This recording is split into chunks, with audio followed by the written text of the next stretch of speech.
in his hand, consulting it with great attention, and muttering a lot of incomprehensible words. "All that is not so unimportant as you think, Mr. Fragoso. These readings and writings and old papers have their interest. He is neither a professor nor a lawyer, this reader and writer." "You are right." "Still, watch him, Mr. Fragoso." "I will watch him, as always, Miss Lina," replied Fragoso. On the morrow, the 27th of July, at daybreak, Benito gave the pilot the signal to start. Away between the islands in the bay of Arinapo, the mouth of the Yapura, 6,600 feet wide, was seen for an instant. This large tributary comes into the Amazon through 8 mouths, as if it were pouring into some gulf or ocean, but its waters come from afar, and it is the mountains of the Republic of Ecuador which start them on a course that there are no falls to break until 210 leagues from its junction with the main stream. All this day was spent in descending to the island of Yapura, after which the river, less interfered with, makes navigation much easier. The current is not so rapid, and the islets are easily avoided, so that there were no touchings or groundings. The next day the jangada coasted along by vast beaches formed by undulating high domes, which served as the barriers of immense pasture grounds, in which the whole of the cattle in Europe could be raised and fed. These sand banks are considered to be the richest turtle grounds in the basin of the upper Amazon.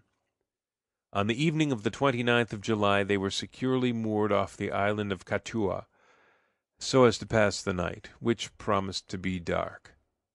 On this island, as soon as the sun rose above the horizon, there appeared to be a party of Muras Indians, the remains of that ancient and powerful tribe which formerly occupied more than 100 leagues of the river bank between the Tefe and the Madeira.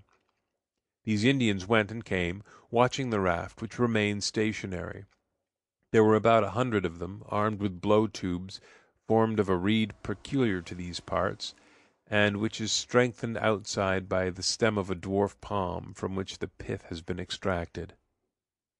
Joam Garral quitted for an instant the work which took up all his time, to warn his people to keep a good guard and not to provoke these Indians. In truth, the sides were not well matched. The Muras were remarkably clever at sending through their blow-tubes arrows which cause incurable wounds, even at a range of 300 paces. These arrows, made of the leaf of the cucurite palm, are feathered with cotton, and 9 or 10 inches long, with a point like a needle, and poisoned with curare. Curare, or wura, the liquor which kills in a whisper, as the Indians say, is prepared from the sap of one of the Euphorbiaceae and the juice of a bulbous strychnos, not to mention the paste of venomous ants and poisonous serpent fangs which they mix with it. "It is indeed a terrible poison," said Manuel. "It attacks at once those nerves by which the movements are subordinated to the will, but the heart is not touched, and it does not cease to beat until the extinction of the vital functions, and besides no antidote is known to the poison, which commences by numbness of the limbs." Very fortunately these Muras made no hostile demonstrations, although they entertain a profound hatred toward the whites. They have, in truth, no longer the courage of their ancestors.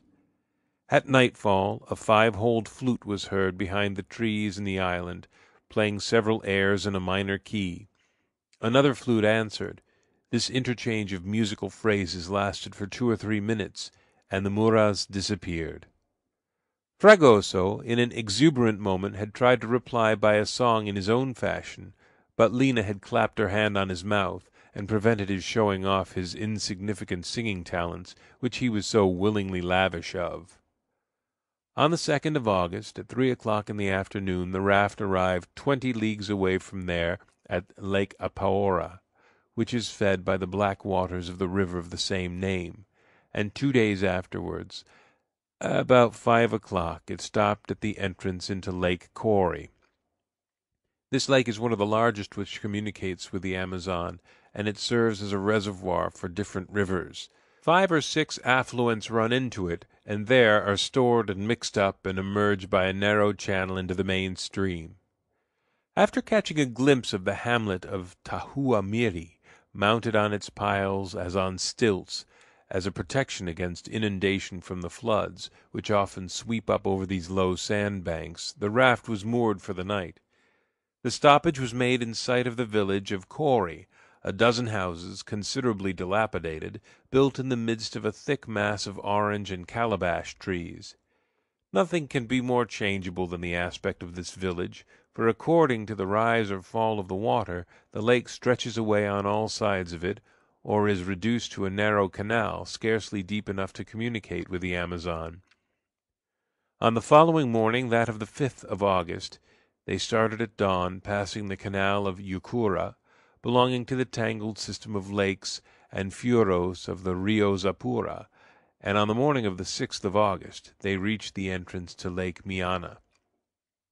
No fresh incident occurred in the life on board, which proceeded with almost methodical regularity. Fragoso, urged on by Lina, did not cease to watch Torres. Many times he tried to get him to talk about his past life, but the adventurer eluded all conversation on the subject, and ended by maintaining a strict reserve toward the barber. His intercourse with the Garral family remained the same. If he spoke little to Joam, he addressed himself more willingly to Yaquita and her daughter, and appeared not to notice the evident coolness with which he was received. They all agreed that when the raft arrived at Manaos, Torres should leave it, and that they would never speak of him again. Yaquita followed the advice of Padre Passanha, who counseled patience, but the good priest had not such an easy task in Manuel, who was quite disposed to put on shore the intruder who had been so unfortunately taken onto the raft. The only thing that happened on this evening was the following. A pirogue, going down the river, came alongside the jangada, after being hailed by Joam Garral. "Are you going to Manaos?" he asked of the Indian who commanded and was steering her. "Yes," he replied. "When will you get there?" "In 8 days." "Then you will arrive before we shall. Will you deliver a letter for me?" "With pleasure." "Take this letter, then, my friend, and deliver it at Manaos." The Indian took the letter which Joam gave him, and a handful of reis was the price of the commission he had undertaken. No members of the family, then gone into the house, knew anything of this. Torres was the only witness. He heard a few words exchanged between Joam and the Indian, and from the cloud which passed over his face it was easy to see that the sending of this letter considerably surprised him. End of chapter 16.